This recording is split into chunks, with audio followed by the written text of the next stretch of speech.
Welcome to Matters on Ground on the Breakfast Show on TSLNIGERIA TV. Over 2 decades after the overthrow of the Taliban group in Afghanistan, a shocking turn of events on the 15th of August 2021 saw the retake of power by the Taliban group in Afghanistan following the stepping down of the then Afghanistan President Ashraf Ghani. Of course, this development has been met with mixed reactions by people around the world.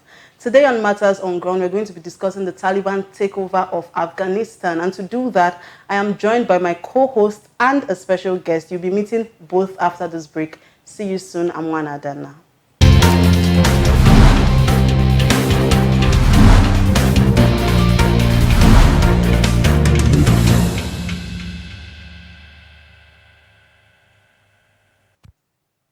Welcome back. Now, if you're just joining us, this is Matters on Ground on the Breakfast Show on TSLNIGERIA TV.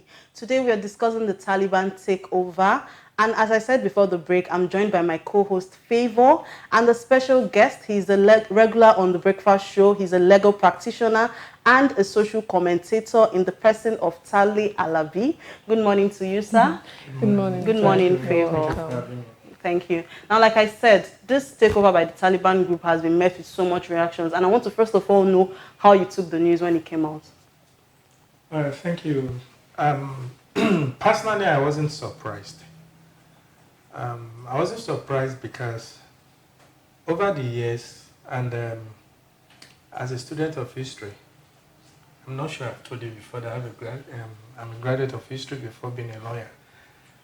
I've understudied the events in Afghanistan, and I think for about 3 years now, I'd always commented at every opportunity that this is just a matter of time. Why did I say it's a matter of time? In the words of Joe Biden, U.S. had no business mingling with the government of Afghanistan in the first instance. When they took over in around 2000 or 2001 or thereabout, the euphoria and all that, I personally felt the essence of being involved was there was no clear shot. Some will argue that they were involved because of certain interest. Some will argue that, okay, the whole reason why they got involved was because they wanted to get rid of Osama bin Laden. Because when he was there, when he was carrying out all the nefarious activity, especially with the 9/11 event, that was the only thing that triggered them because they saw it as an insult, an assault on the integrity of the United States. But then, having taken over, having dislodged these people, what have they done? Did they bother to understudy on what the needs or what necessitated the fundamentalists to take up arms in the first instance? Were these issues addressed? So the failure to do those things prepared them for what is happening. But sir, Afghanistan is a conservative Islamic country. So people had a problem with the fact that there was a lot of rigidity. Yeah. And you're saying the US government did not understand. I feel they already understood. That's why we saw a lot of change. And I don't get your point when you say they did not do enough research, because we saw a lot of change in Afghanistan. I didn't even say they did not do enough research. Okay. I said, did they really understudy why these people took up arms in the first instance? Recall, Taliban were in government for almost 5 years. Firm control before US came in. And they said they instituted a government, kind of a democratic government. Right? Yeah. Okay. You agree with me? There's something we call culture. Culture is a total way of life. Before you introduce democracy, was it in tandem with their idea? Were they ready for it? It's a different thing when you matured into something other than when you were coerced or when you were co-opted into something. I don't know if you get the point. Mm. You said Afghanistan is a conservative country. What will you call Cuba? I'm asking. How will you describe Cuba? Now, since the death of Fidel Castro, what is happening in Cuba? Can you interpolate it too? Okay, sir. But now that the Taliban are back, they said they want a system, a genuine Islamic system, and they've made provisions for women and children's rights. Yeah. Do you see that happening? Do you see women actually going into politics, into entertainment and public life? I will take that with a pinch of salt. Because I'm aware, almost less than 12 hours after taking over, they prohibited some women from participating in their media. I'm aware. And I will say this with every sense of responsibility. There is no genuine Islamic fundamentalist that will give room to women. Because it's not in there. I'm not talking of Islam. I'm not talking of Islam as a religion. I'm talking of Islamist or fundamentalist Islamic people, Muslims. They will not. Just about, I don't think it's up to 2 years that women are allowed to drive in Saudi. Up to the last time I checked, there's a limit to what publicly mingling of women and men in United Arab Emirates. I just give you 2 examples. So, saying that they will allow women to take this and all that, well, eventually we say, but personally I don't foresee that happening. So you're saying their own version of Sharia law is extreme? Of course. That's why they are fundamentalists. That's why they are fundamentalists. And okay, the information reaching us has it that even the peace agreement signed by the US government did not include, the human rights for the women in Afghanistan. So I'll agree with you. But people are also wondering, the fact that Taliban can take over Afghanistan, what of other countries that have insurgency matters? Talking of ISIS, talking of Boko Haram in Nigeria. Should we be afraid that, no matter how long it takes, no matter how long the government tries to hold them down? Because we saw the method used by the US government. They said they were rehabilitating these guys, they were repentant, and they were bringing them in to fight with the US government. And these people were still the people that came out to go against them and, join the Taliban group in taking over. So we see our government saying that they are rehabilitating the Boko Haram repentant people. Terrorists are being rehabilitated every day. They are spending millions and billions in Nigeria. Are we supposed to be, on our toes? Because if Taliban can take over Afghanistan, what happens to Nigeria and Boko Haram? It's a quick answer. Yes, quick answer. In law, we call something precedent. Precedent means if it has happened before, if the facts, if the circumstances are the same, it will happen again. As a student of history, we say history repeats itself. Only that people don't pay close attention. Where circumstances are similar, then results will be similar. Now, let me put it this way. In the course of events, roughly, Afghanistan army, strength of army is about 400,000, between 400 and 500. The old Taliban group are not up to 80,000. Don't forget that fact. Now, we give it 20 years. There's a kind of a 20 years interregnum between the takeover of US and the second takeover of Taliban. In my place, they said when a ram walks back, retraces his step, it's going to reinforce. Now, let me apply it to Nigeria. I want to put it side by side. In the US case, with all their might, as the strongest in the whole world, so to say, someone said if they were unable to quell Taliban, because if they have quelled Taliban, they won't have what it takes to have to resurgence to take over again. And this time around, I will even say the taking over this time around was almost easier. And I'll tell you why. Similar to what is happening. But I want to draw something. On the US part, I could say they are more sincere. They have what it takes to really say, okay, we wanted to do this, we're doing it. Unlike here. I've mentioned on this, I think in one of the programs we had there before, that Nigerian's cases is more or less a business. Shop by shop. Now, in Nigerian system, okay, who are the people? How many of the surrendered people? Was it not in, what is the name of this state? One of the losses given to them was the same loss they used to organize and successfully attacked another school to pick some students. These guys are hobnobbing with the government officials. As a matter of fact, I would say it without any fear of contradiction. Nigerian case is worst because we don't have what it takes to sustain it. So when you say we don't have what it takes to sustain it, Yes. can you break that down a bit? Very well. Like I said, same guys that you said you were going to rehabilitate. If we have the goodwill, if we have the political will to do it, we can succeed. I'll give an example. I can say to an extent, federal government was able to quell or retard the progress of Niger Delta militants. If same vigor, if same zeal is applied, they could do that to Boko Haram. But are they being treated with the same cage and with the same gloves? I don't know if you get the point I'm making. They were, let me put it this way, let me simplify it. They were more sincere with Niger Delta people because it was affecting the economy.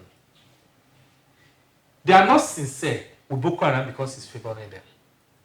So are you saying they are using this insurgency as a way to Islamize Nigeria? It's a business. Okay. I'll tell you without any fear of contradiction. It's a business. Okay, so we've noticed reluctance from our government to, get international aid from people regarding insurgency fights. So you saying that Nigeria is in a worse situation, don't you think, since it's a fight amongst ourselves, when the right people are in place or in government, we might see a difference when it comes to insurgency, because there's really no international assistance when it comes to fighting insurgency in Nigeria. So don't you think we might be, when the right strings are pulled, don't you think insurgency can end and we don't have to go through what those people in Afghanistan are going through? I just said it.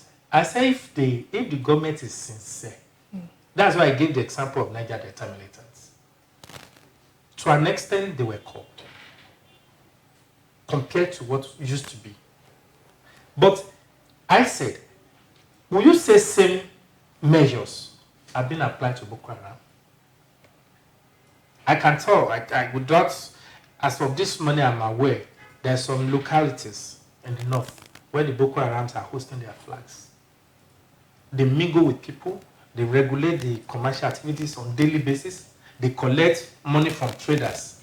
They are operating full-fledged government within government. Don't be carried away by the fact that no, there's no place that this, no.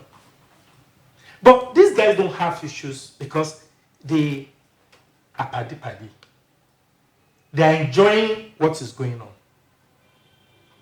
I don't want to mention names, but in certain instances we'll mention them. You are familiar with someone they call SAS, Senator Alimodi Sharif. He's a big guy. Everybody knows, though he went to court, challenged it, and he said, we don't have any proof. But the truth remains that I would say, is the originator of what we have today. Although some people will blame that Obasanjo contributed to it. Okay, let's talk about seeking for international help now, because... Sorry, I remember that. Why it would be difficult to obtain international assistance, not to seek. The seeking is not difficult. It's the obtaining of it. I'm aware there were instances where US offered help. I'm aware there were instances where Germany offered help. I'm aware of there were instances, even as at the last time Buhari was in France, they talked about it. Now, why they won't obtain the help? I shows my words. Obtain. Why they won't obtain the help is what I've told you earlier. You don't end a profitable venture. You don't end it. But don't you also see it as a way of that the Nigerian government are protecting the citizens, because people have the opinion that the U.S. government finished milking Afghanistan, so they had to leave them, withdraw their troops, and allow them fight their battle. I've given you this picture clearly. I gave you, we are in the same Nigeria. I talked about Niger Delta. They were serious because it was affecting oil exploration activities. Nigeria was virtually brought to its knees financially. But when you look at the north, apart from, I'm not saying it's minor, The difference in this case, lives are at risk. People are Which dying. lives are we talking about? So you're saying Boko Haram Incidentally activities is affects- not Okay, affecting the economy and Nigeria? Let me share something with you. Maybe it will draw the point closer home. When I say it's business venture, I'm aware as at last year, some foreign donors and NGOs were looking for lease of 20 years in Borno State, in Maduguri. Because they came with the intention that they are coming to provide aids for the IDPs and all that. And they are budgeting for 20 years. What do you think is? Can you think along that line? Yeah, we get So we get the point. now, where are they recouping the money from? But let me ask you a very blunt question. Do you think they really want this to end? That was why I talked about the Islamization of Nigeria. Nigeria cannot easily be Islamized. Why do you think so? We have a constitution. That's the only reason. But using Boko Haram is going to drive down the points of what they actually want to do. Not really. Boko Haram, I want to tell you this. I don't think they really intend to get to the extent of the Taliban. But with At what? the moment, Yeah. At the moment. Yeah. Why I say so is they could have easily overrun Borno. They could have easily overrun Zamfara. They could have easily overrun what's the name of this state again now? Maiduguri. Borno. That's Okay. Borno. Even Adamawa. I've been to these parts. These are places where you have almost as big as Benin City, void land. No occupation, nothing. But they know what they are doing, like I said. But I don't think they are really. Yeah, if you say that, that's the issue now. That's the sensitive issue now. Nigerians are concerned that with this Taliban takeover of Afghanistan, it might become a boost for other groups. Of course. Because prior to this time, the Boko Haram people has been well established that they are not just operating within Nigeria support. Yeah. That's why I say it's a business venture. ICIS, ISWA and all those things, they have invested. Okay. They have invested. So, And they have vested interest. Yeah. Do you understand? Yes. So that's why I say it's a business venture. Handing it might not be easy for them to come to the central. Because if they wanted to do it, they would have done during Jonathan.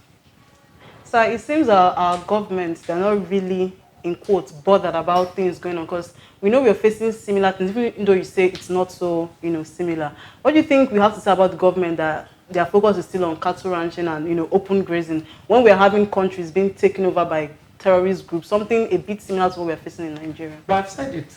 I said I want me to repeat myself. They are not bothered because it's not, you are looking at it as a problem. To them, it's not a problem.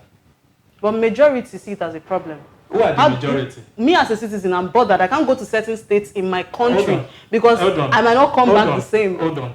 You are bothered at your level. I'm sure I don't want to ask, but I'm sure you have a representative at the National Assembly. When last did you hear your rep talking about it? It bothers everybody because we had a situation where even the governor of Zamfara State had issues where insurgents attacked. We're in a democratic setting. Yeah.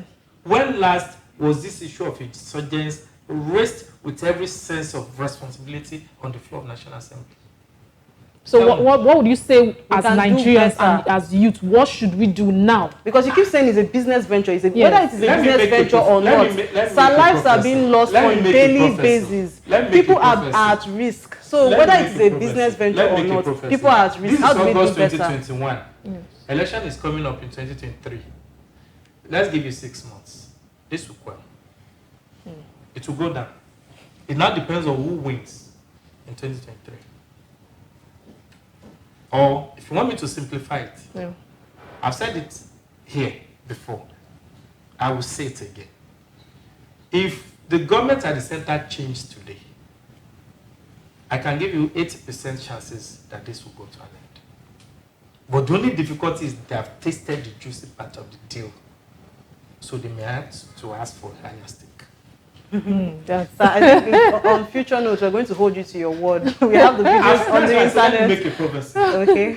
all right. Thank you very much, sir, for You're coming. welcome. We really appreciate Thank you. your presence, and thank you to you for taking our time to watch today's episode of the Breakfast Show. Please do not forget to follow us on all our social media platforms and subscribe to our YouTube channel. Till I call you away next time, my name is Favor of Yanloba. Have a blessed day.